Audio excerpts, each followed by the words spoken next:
Bismillahirrahmanirrahim.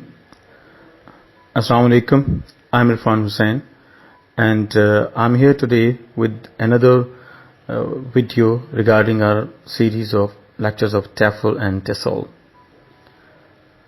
Today's topic is language and acculturation. In our previous lecture, we discussed what is the connection between culture and language, and today we will go a step ahead to find out how much acculturation is necessary to acquire some language, or what is acculturation actually.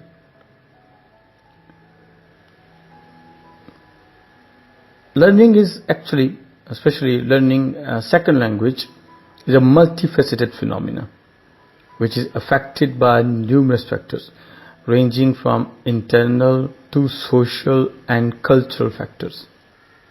And consequently, many studies have highlighted the significant impact of culture on learning a second language. Means whenever you go to learn the second language, you need to expose to the culture of the target language.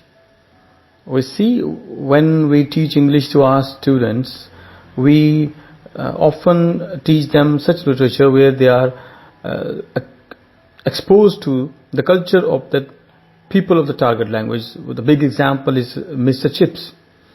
We study Mr. Chips, and when we study Mr. Chips, we come across the culture, the living style, and so many other aspects of the society of England.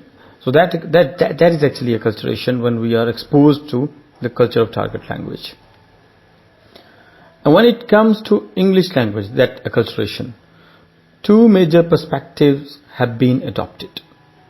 One, English as a lingua franca, and a postmodern approach to English, which views it in hybrid and fluid terms. We know what is lingua franca, and our students would know what is postmodern. If you need to discuss these things, we will discuss in some other on some other time, and you may ask questions if you are not clear with it. According to De Costa, lingua franca favors the interaction between different cultures through language. So see, this is not only about international languages or the foreign languages, it is also about our local languages. We have 73 languages in our country almost. We speak different languages, and when we come across with each other, we speak one single lingua franca, that is Urdu. So Urdu becomes a platform of interaction between different cultures. So if I want to learn Sindhi language, I want to learn Pakhtun language, I need to be acquainted with their culture as well, because there will be a lot of terminology that is only cultural related terminology, and we cannot understand it without being exposed to the culture. So that is a need to learn language. So lingua franca is a platform, it's a bridge between the cultures. The second one, the postmodern approach, acknowledges the existence of word English. So that is about English language, that we need to acknowledge that there is not only one English, that is British English or American English, but also is a time of the world Englishes. Every country, every region has English, and definitely the aspects of local society and local languages, or the native languages of people, always exercise influence on English language. That becomes a local variety of English language. As we know, that is, we are working on Pakistani English, India has worked on Indian English, so on. Schumann proposed that model of acculturation and pigeonization, and he proposed that model as a context-sensitive model, which emphasizes identification with the L2.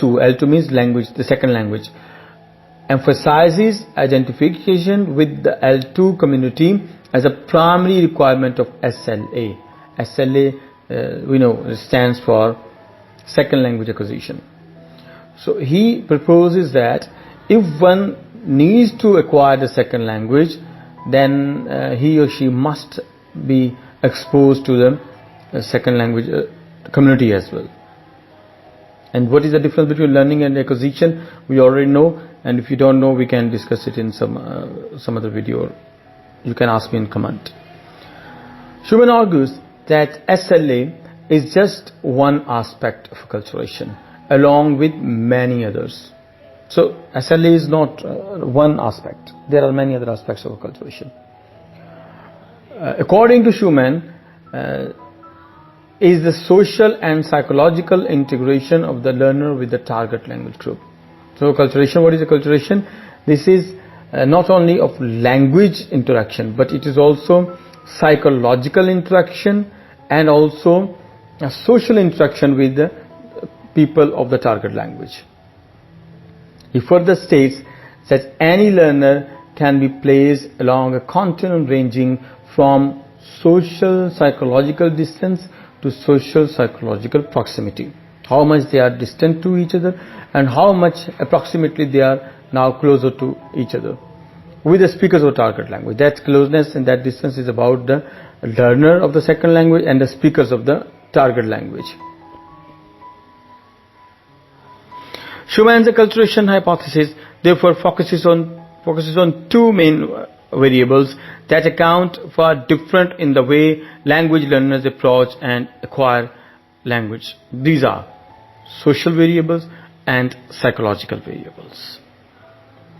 Social variables, that is actually the degree of social distance an L2 learner has to the target language. How much distance is there between an L2 learner and the people of the target language? And what is the psychological variable? That variable concerned with one's individual response to the conditions one finds oneself in one's language learning. So if I am learning English language and I am exposed to some English culture, so what is my reaction to the conditions, to the environment, to the culture of that target language? That will be social variable. And why it is variable? When I'm exposed to a Sindhi culture or exposed to some other culture, I may be shocked because the culture, the customs, the traditions are totally different from my culture. But it varies, and with the passage of time, I get comfortable with the customs of the target language. Then that is called psychological variable. Schumann places both social and affective psychological factors on similar scales and makes the assertion that a learner's success in second language learning is dependent on the amount of acculturation, the degree of which they have reduced the social and psychological distance. So he is very much concerned about the psychological and social variables. And he is of the view that a learner can be successful, and his success is actually directly proportional to his reduction of psychological barriers, his reduction of social distances with the people of target language. In simple words, the more a second language learner be closer to the people of the second target language, the more he will acquire the target language. Both Brown and Yasuda reinforces Schumann's idea that there is a significant and positive relationship between the depth of the social distance between two cultures and the difficulty learning the L2 for the learner. They are of the view, if a second language learner is distant from the people of the target language and he doesn't know the culture of the target language people, his level of difficulty will increase. And if he comes closer to the people of target language, his level of difficulty will decrease. By encompassing both definitions of acculturation, the model implies that a learner could succeed in acquiring the target language regardless of whether he chooses to adopt the norms of the target culture or not. So there is actually two types of acculturation here. In one way that we can be exposed to the other culture, and at the same time we can stand with our own culture. We do not acquire the other culture. We do not acquire the target culture. we stand with our culture, but we learn what is there in the other culture. So we can do that. On the other way, one can acquire the target culture as well, along with the language. So both are the aspects, and both are possible. That language acculturation is possible in both ways. That you can leave your culture and acquire the target culture, and also you can stand with your own culture and just learn about the target culture. And Schumann gives a taxonomy of factors. That taxonomy controls social distance that determine how close an individual will come to becoming like the target language group. So we will see the factors of this taxonomy. The first one, dominance, subordination. So there is a problem with the spelling. S is here with the upper word. This is subordination, please. Relating to the perceived status of a group in relation to another. The one group feels subordinate, or sometimes they feel that the other culture is dominating. So it is possible in some way. That is about feeling. Integration pattern.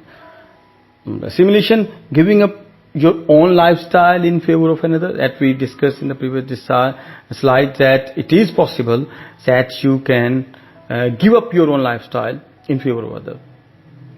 And the other acculturation is preservation, how much of your own culture you hold on to. So it is also possible that you need to you want to stand with your own culture, you preserve your own culture, and while preserving your own culture, you learn some other language and acquire other culture as well. Now, the third factor is degree of enclosure of both groups. The two groups share the same social facilities, low enclosure, or have different social facilities. So if they have the same social facilities, that will be definitely change the variation of lifestyle of the language, the culture of the second language learner will be less varied. Then the degree of cohesiveness of second language learning group. Intra-group contacts. When you are learning something, and what is the interaction with each other inside the group. And that also can be an intergroup contact, which is non-cohesive. The size of second language learning group, the number of people who are learning the language, the degree of congruence of the two cultures. The culture of the L2 group may be different or similar to the target group. That is a simple point. Intergroup attitudinal evaluation, positive or negative attitude to each other, that is very important. What is your attitude with each other? Whether it is intergroup or intragroup, it is written only intergroup, but it can be intragroup. You are one class, and what is your behavior to each other when one is learning the second language? Whether you laugh at him or her, or whether you appreciate. That's a big thing. So it's applied on when different groups are learning, or acquiring some target language. What is your behavior with each other? This is all for today.